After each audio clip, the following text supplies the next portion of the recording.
Interpersonal and Group Process Approaches. This chapter discusses change programs relating to interpersonal relations and group dynamics. These interventions are among the earliest one devised in OD and the most popular. They represent attempts to improve people's working relationship with one another. The interventions are aimed at helping members of group assess their interaction and devise more effective way of working.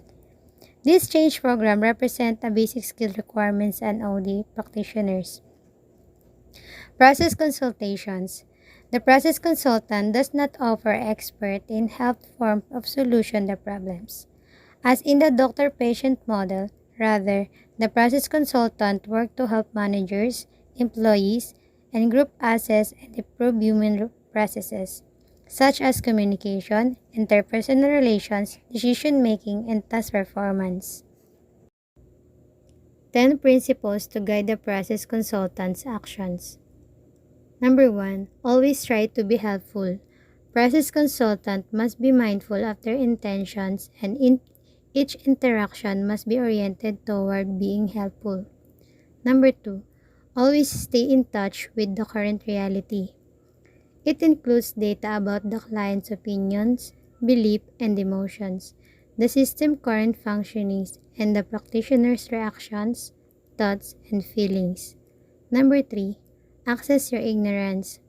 An important source of information about current reality is the practitioner's understanding of what is known, what is assumed, and what is not known. Process consultants must be used themselves as instruments of change. Next is, everything you do is interventions. Any interactions, consultative, relations generation, information as well as consequences. Next is, the clients own the problems and the solution. This is the key principle in all OD practice. Practitioners help clients solve their own problems and learn to manage future change.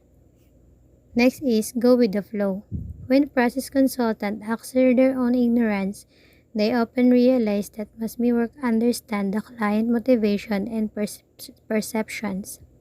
The next is, time is crucial. Observations, comments, questions, and other intervention intended to be helpful may work in some circumstances and fail in others. Next is, be constructively opportunistic with confrontive interventions. Although process consultants must be willing to go with the flow, they also must be willing to take appropriate risks. Next is, everything is information. Error will always occur and are the prime resource learning.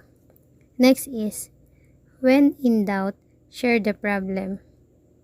The default intervention in a healthy relation is a model opens by sharing the dilemma of what to do next. Group process. Process consultation deals primarily with the interpersonal and group processes that describe how organizations members interact with each other. This has a direct effect on the accomplishment of work. Number 1. Communication. One of the process consultants are interested in the nature of style communications or the process of training, transmitting and receiving thoughts, facts, and feelings. Next is the functional role of a group members. The process consultant must be keenly aware of the different role individual member to take in a group.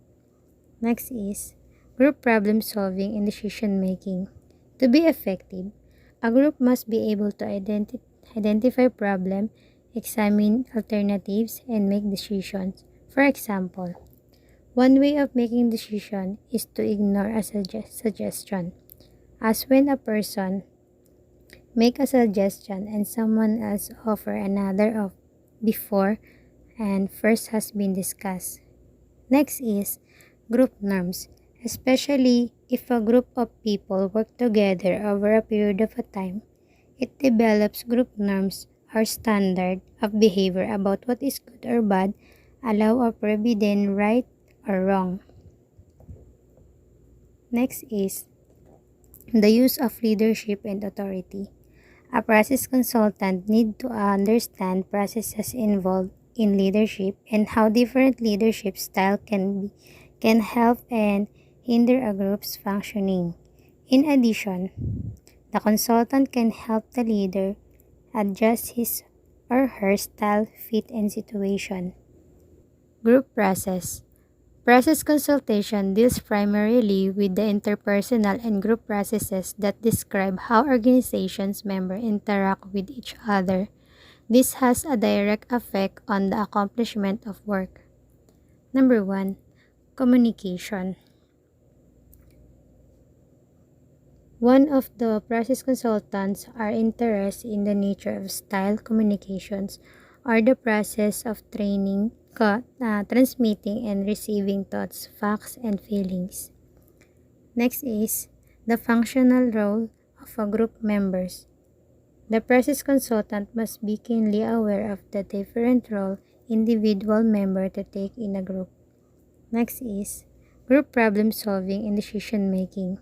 To be effective, a group must be able to identify problem, examine alternatives, and make decisions. For example, one way of making decision is to ignore a suggestion, as when a person make a suggestion and someone else offer another of before and first has been discussed. Next is group norms, especially if a group of people work together over a period of a time. It develops group norms or standard of behavior about what is good or bad, allow or forbidden, right or wrong. Next is the use of leadership and authority. A process consultant needs to understand processes involved in leadership and how different leadership style can help and hinder a group's functioning. In addition, the consultant can help the leader adjust his or her style, fit, and situation. Basic process interventions. For each of one interpersonal and group processes described, a variety of interventions may be used, which are aimed at making individuals and group more effective. Individuals' interventions. These are designed primarily to help people be more effective in their communication with others. Guidelines for effective feedback. Number 1. The giver and the receiver must have consensus on the receiver goals. Next is the giver should emphasize description and appreciation. The giver should be concrete and specific. The next is both giver and receiver should have constructive motives. The giver should not withhold negative feedback if it's relevant. Next is the giver should own his or her observations, feelings, and judgments. Last one is feedback should be timed to when the giver and receiver are ready.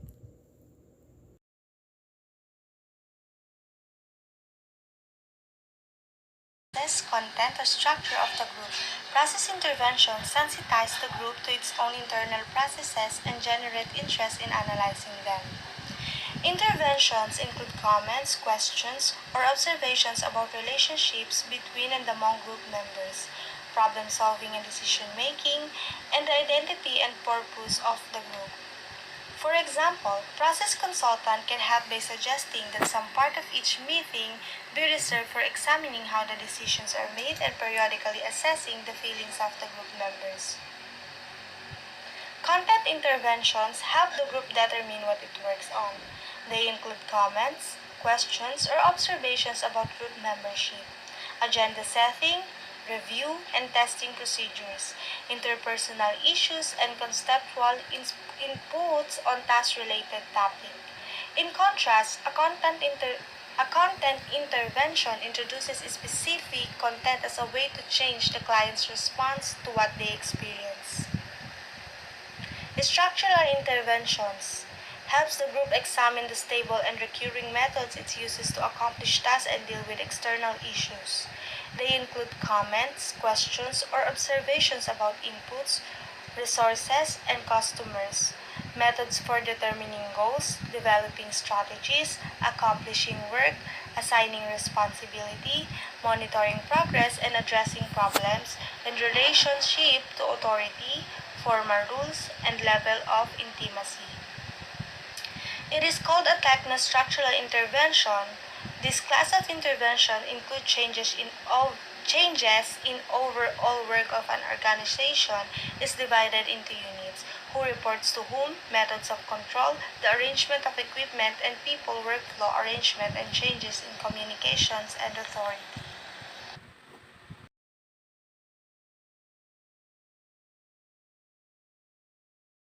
Process consultation is an important part of the organization and has been widely practiced over the past 40 years. A number of difficulties arise in trying to measure performance improvements that are a result of process consultation. One problem is that most process consultation is conducted with groups performing mental tasks. For example, decision making. The outcome of such tasks are difficult to evaluate. A second difficulty with measuring process consultation's effects occurs because in many cases process consultation is combined with their interactions in an ongoing organizational development program. Kaplan's review of process consultation studies understood the problems of measuring performance effects. It examined published in three categories. First, reports in which is process intervention is the causal variable but performance is measured inadequately or not at all. Second, reports in which performance is measured but process consultation is isolated as the causal, the case in many instances. And the last one is research in which process consultation is isolated as the causal variable and performance is adequately measured. The findings of this study suggest that the process consultation can alter the staff's perceptions of the characteristics of work setting, can reverse negative attitude, and can create more positive and supportive environment to improve working relationship.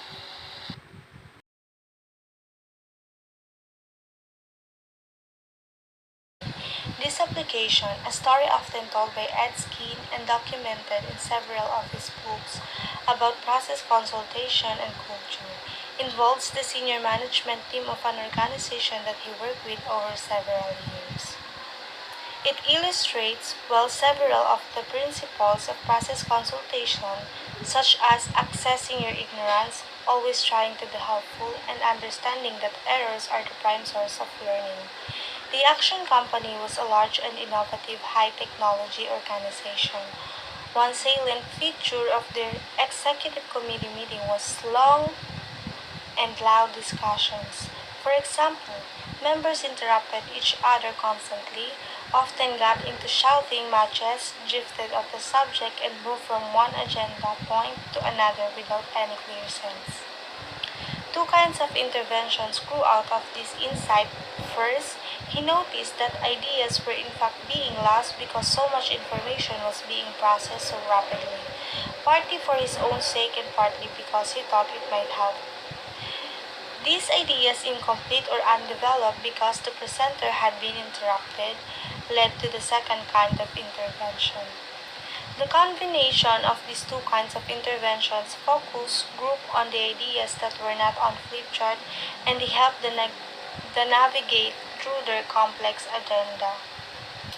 Instead of punishing the group for its bad behavior, he looks for opportunities to turn the conversation back to the person with the idea. A third problem with assessing the performance effects of process consultation is that much of the relevant research has used people's perception rather than performance measures as the index of success. The lesson was clear until the process consultant understood what the group really was trying to do. He could not focus the right processes and he did not know how to intervene helpfully.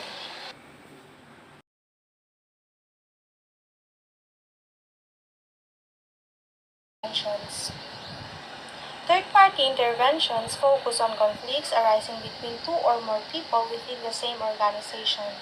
Conflict is inherent in groups and organizations and can arise from various sources, including differences in personality, task orientation, goal interdependence, and perceptions among group members, as well as competition for scarce resources. Volz notes that too little consensus on the definition of conflict has contributed to the perception that conflict is bad.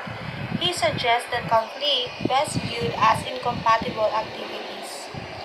When applied to substantive issues, conflict resolution interventions often involve resolving labor management, dispute through arbitration and mediation.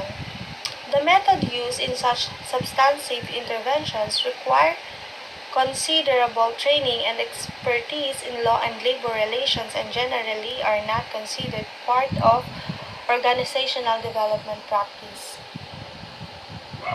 Arbitration is a way settling dispute between parties who agrees to submit such dispute for resolution by their chosen judges or arbitrators.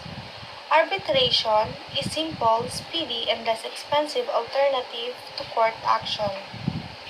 Mediation is a structured, interactive process where an impartial third party assists disputing parties in resolving conflict through the use of specialized communication and negotiation techniques. In addition, alternative dispute resolution practices increasingly are offered in lieu of more expensive and time-consuming court trials. Conflicts also may arise at the boundaries of the organization, such as between suppliers and the company, or between a company and a public policy agency.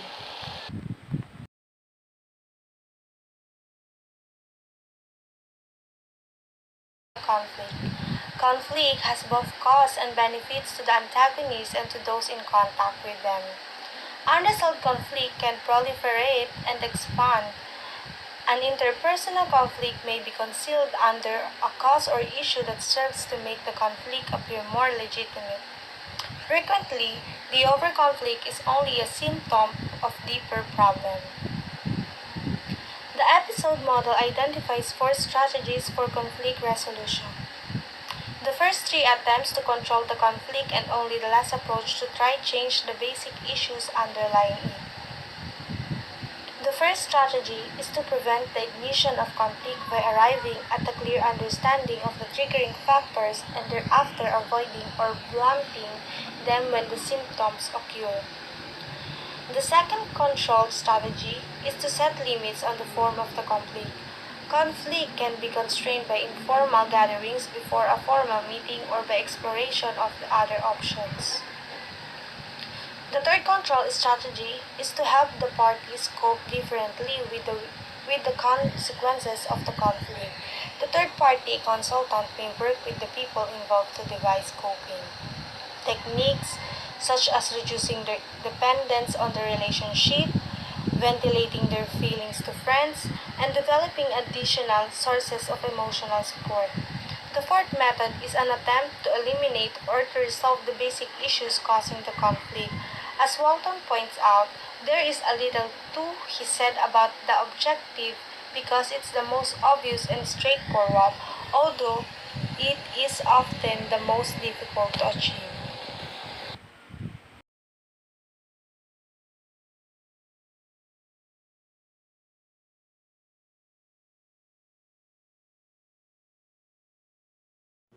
The conflict resolution process. The resolution of conflicts in the workplace typically involves some or all the following processes. Recognition by the parties involved that a problem exists. Mutual agreement to address the issue and find some resolution. An effort to understand the perspective and concern of the opposing individual or group.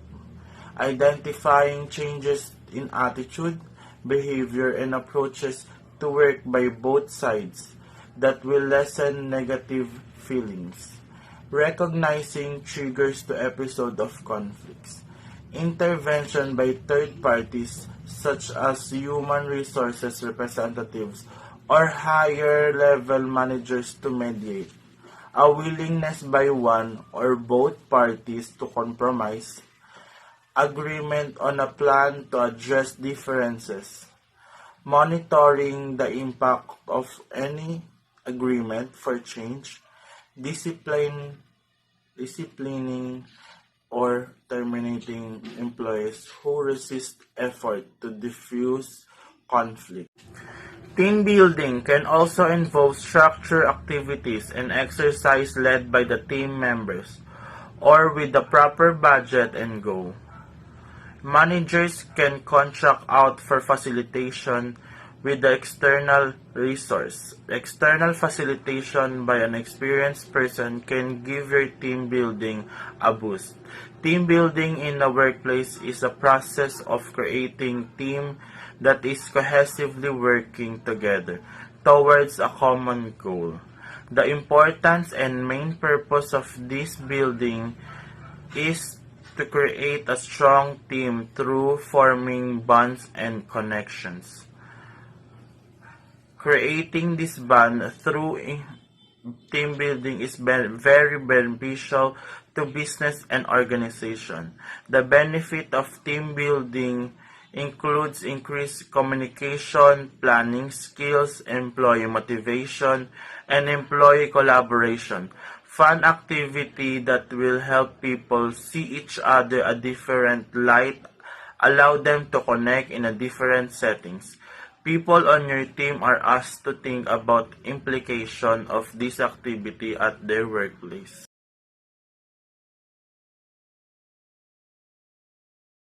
What is team building?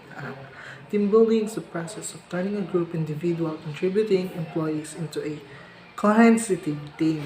A group of people organized to work together to meet the needs of their customers of accomplishing their purpose and goals. Learn more effectively methods for team building and activities can use. So, yun.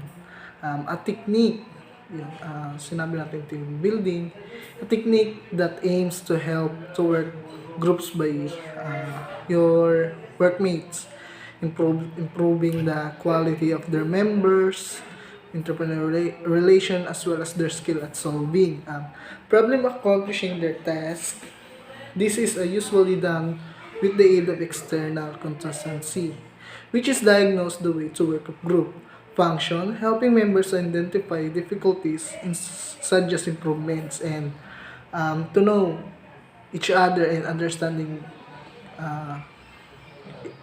understanding each other to more uh, more bonding to come. And team building has a goal. Goal is collaboration, support, motivation, solution, skill, training, coaching to improve or para mapaganda pa ang pagsasamahan nyo sa isang trabaho, sa loob ng trabaho. Meron po tayong two types of groups. First one is formal group and the second one is informal group. First, formal group, a group that manager established to achieve organization goals. Next is informal goals, formed by a group of employees to help achieve their own goals or to meet their own needs. Next is, what is a team? Common goal or achieve. As a team is a small number people with completely skills, common purpose, performance goals, approach for which they hold themselves mutually accountable.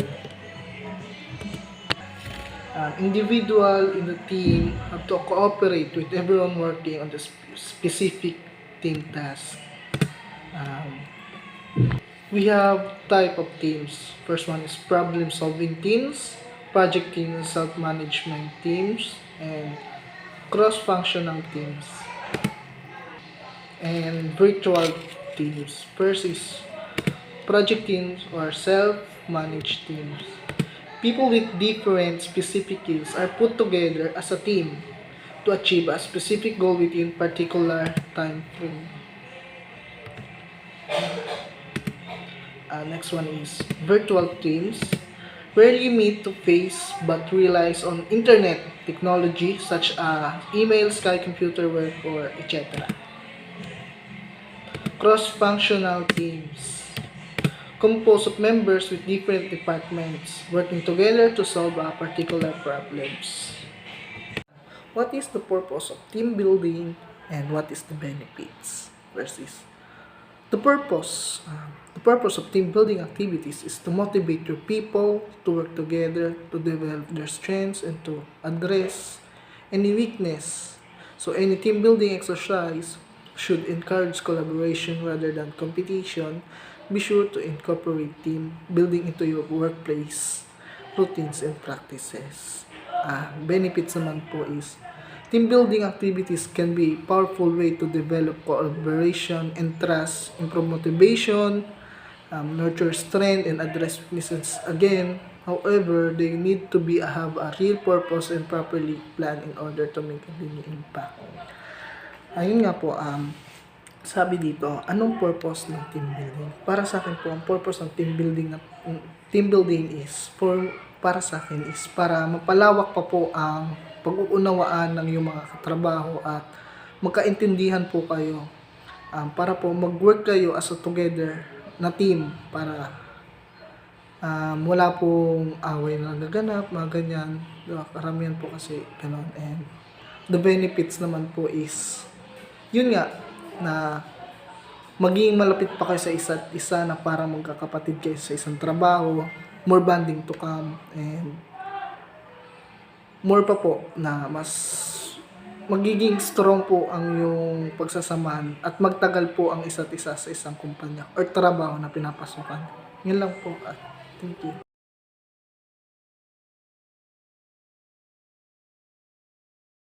The intention of team building or purpose of team building is to develop the skills of company's employee. Parang focus nito ay behavior related to task performance and group process.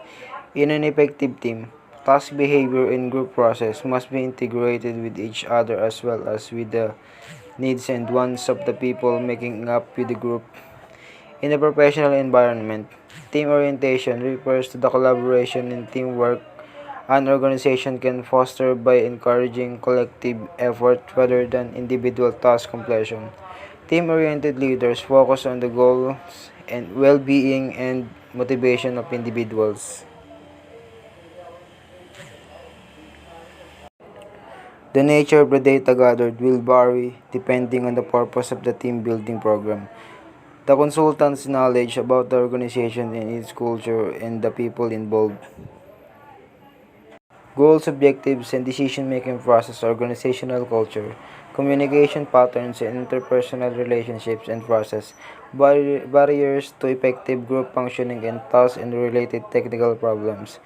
Developmental activities aim to improve the group's process and functioning.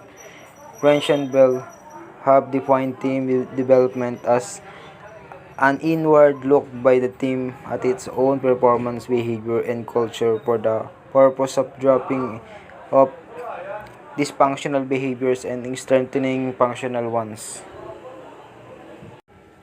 Ultimately, the manager is responsible for group functioning, despite the fact that his duty manifestly have to be shared through the organization itself. The manager's role in team building is manager must ensure each employee knows what expected of them at work and has the materials and equipment they need to do their work right. Managers must care about their employees, encourage their employees in professional development, and respect their opinions. Managers must help employees understand how their work ties to the mission or purpose of the organization. Managers must foster a team environment where employees can develop real lasting friendships with one another.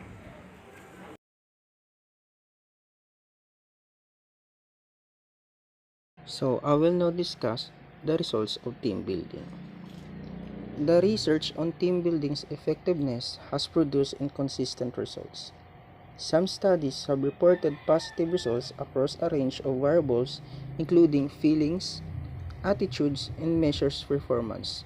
For example, One review showed that team building improves process measures such as employee openness in decision making about 45% of the time and improves outcome measures such as productivity and cost about 53% of the time. Other studies have shown less positive outcomes.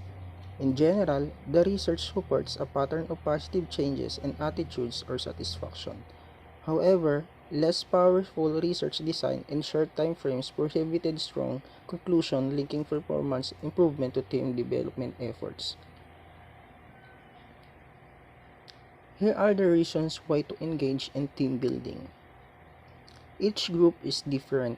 We all know that, and in each group, it has a unique mixture of personalities, and project requirements bring with it specific needs to ensure that your people are able to work together as productively as possible. Importance of team building. The true value of team building is found in the application of the activities your people will experience and how they are then in use in an enjoyable, memorable, and impactful tool to drive home a key idea or message that your team needs to internalize. Team building is directed toward improving group effectiveness and the ways in which a member of teams work together. Teams may be permanent or temporary or traditional or virtual, but their members have either common organization aims or work activities. The general process of team building, like process consultation, tries to equip a team to handle its own ongoing problem solving. Here are the top 10 building event outcomes that most client value. So, after na magawa yung team building, yung magiging result nun, ito yung magiging result na kung saan ma-value ng isang employer ang mga tao sa isang organization pagkatapos nila gumawa ng mga activities. Unang-una, exposes existing team dynamics, issues, and behaviors. Number 2, improves group morale and promotes team bonding amid adversity.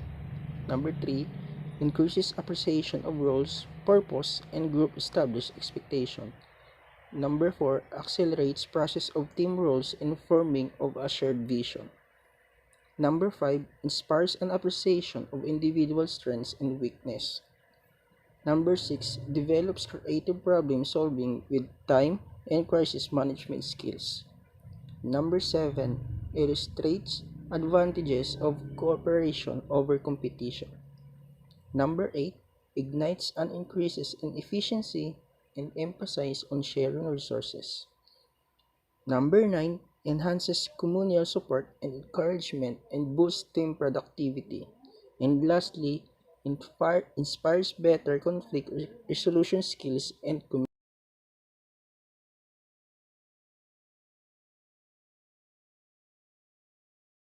Chapter 13.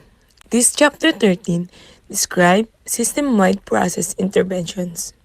Change programs directed at improving such as organizational problem solving, leadership, visioning, and task accomplishment between groups of a major subsystem or for an entire group. Organizational confrontation meeting is an intervention to design to mobilize the resources of the entire organization to identify problems, set priorities, and action targets, and begins working on identified problems. An organizational confrontation meeting is among the earliest organization-wide process approaches. It helps mobilize the problem-solving resources of a major subsystem or whole organization by encouraging members to identify the comfort pressing issues. For example, in organizational confrontation meeting, in management, mababa ang metrics. Ang management magpapatawag ng confrontation meeting to discuss how to improve the metrics and what the action plan and what the step to take to improve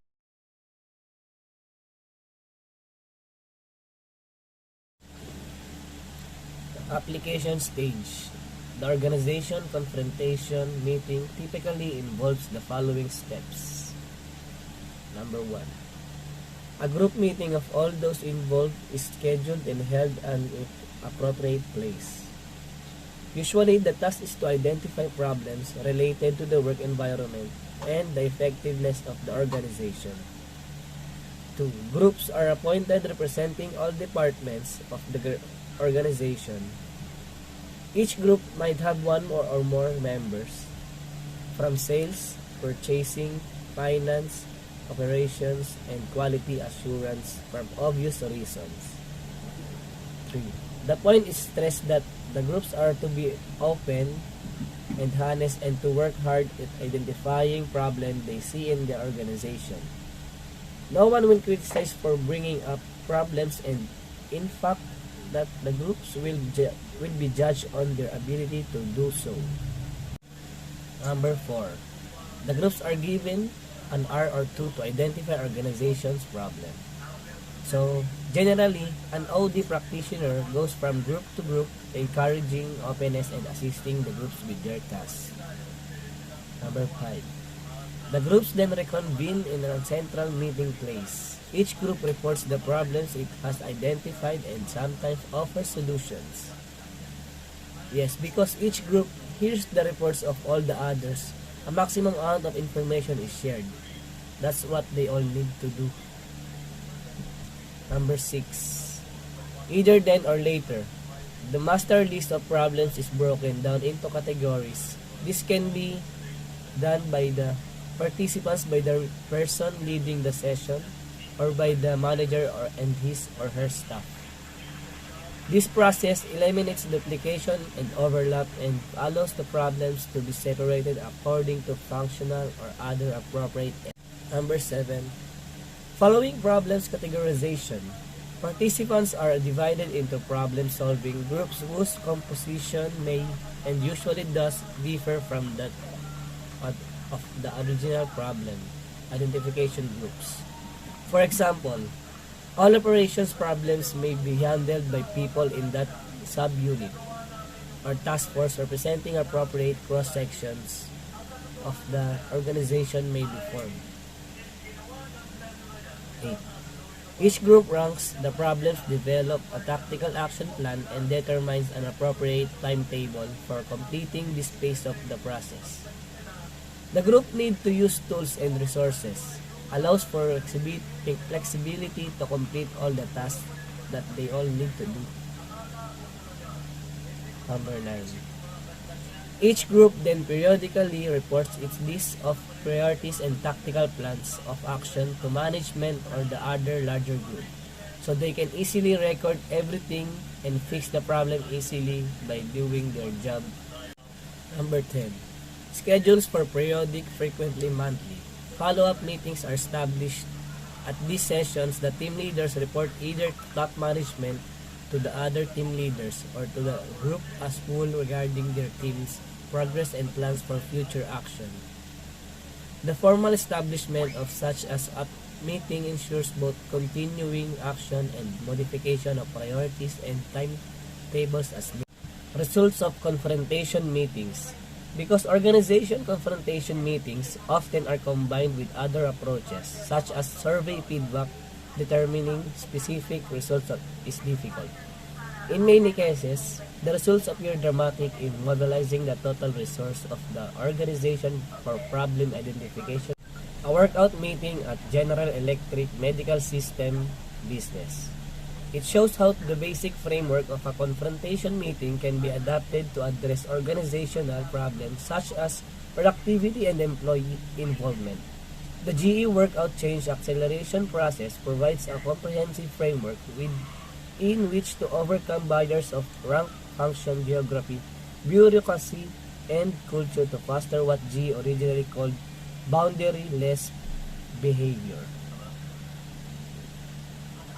There are 4 goals for the program, which is to use the employees' knowledge and energy to improve work, to build trust through a process that allows and encourages employees to speak out without being fearful, to eliminate unnecessary work, to engage in the construction of an organization that GEMS, General Electric Medical Systems, the world leading manufacturer of diagnostic imaging equipment and a subsidiary of General Electric, has had years of success with its global product company concept. GEMS is an American multinational company for more than 125 years. GE has invented the future of industry. Jack Welch. The former CEO Jack Welch spent some time at GEMS headquarters to listen and try to understand the issue facing the organization. John Francis Welch Jr. was an American business executive, chemical engineer, and a writer. He was chairman and CEO of General Electric between 1981 and 2001. Bureaucracy busting, bureaucracy red tape, and other frictions slow down the pace of action and decision making in organization, and that they should be removed where possible.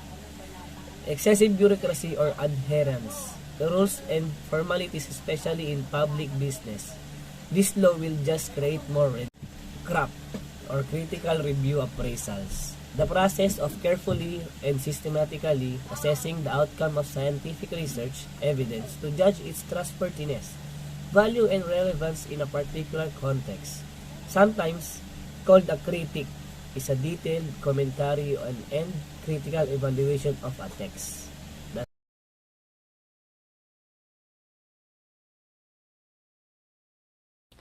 Intergroup relationship intervention.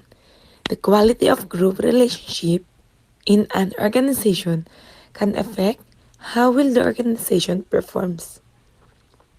In intergroup relationship intervention are structured program designed to solve a problem, thus enable an organization to achieve the goal. These intervention activities are designed to improve organizations functioning and managers and leaders to better manage their team and organize cultures. In intergroup relationship intervention, we need harmonious relationship between groups for the organization to be effective or successful and improve communication between the groups by uncovering concealed resentment and mistrust. Also, we have application stage, the process of using a microcosm group to address organization-wide issues involve the following. First is identify an issue. This step involves finding a system-wide problem to be addressed. This may result from an organization diagnosis or maybe an idea generated by an organization member or task force. We have the example for identify an issue. One microcosm group charged with improving organizational communication was started by division manager. He was concerned that the information provided by those reporting directly to him to different from the data received from informal conversation with people throughout the division. So here the management will call a meeting to understand or identify. Second is to convince the group. Once an issue is identified, the microcosm group can be formed. The most important convincing principle is that the group membership need to reflect the appropriate mix of stakeholders related to the issue. If the issue is organizational diversity, then the group should reflect the issue in terms of races, gender, age, disability, sexual orientation, culture, or other dimension. If the issue is integrating two corporate culture following a merge, the microcosm group should contain people from both organizations who understand their responsibilities. Third is provide group training. Once the microcosm group is established, training is provided in group problem solving and decision making. Provide group training from a group process perspective. OD practitioner may need to observe and comment on how the group develops. Because the group is a microcosm, of the organization. It will tend, through its behavior and attitude, to reflect the problem in the large organization. For example, if the group is addressing diversity issues in the organization, it is likely to manifest the particular dynamics that raised the issue in the first place. That is, the group may exhibit difficulty communicating across culture or decision making, may exclude or downplay certain groups' inputs. Organizing with the group the problem or issue it was formed to address is the first step toward solving the problem in the large. Fourth is address the issue. This step involves solving the problem and implementing solution. OD practitioners may help the group diagnose, design, implement, and evaluate change. In address the issue, several factors can facilitate such ownership. First, a communication plan should link group activities or to the.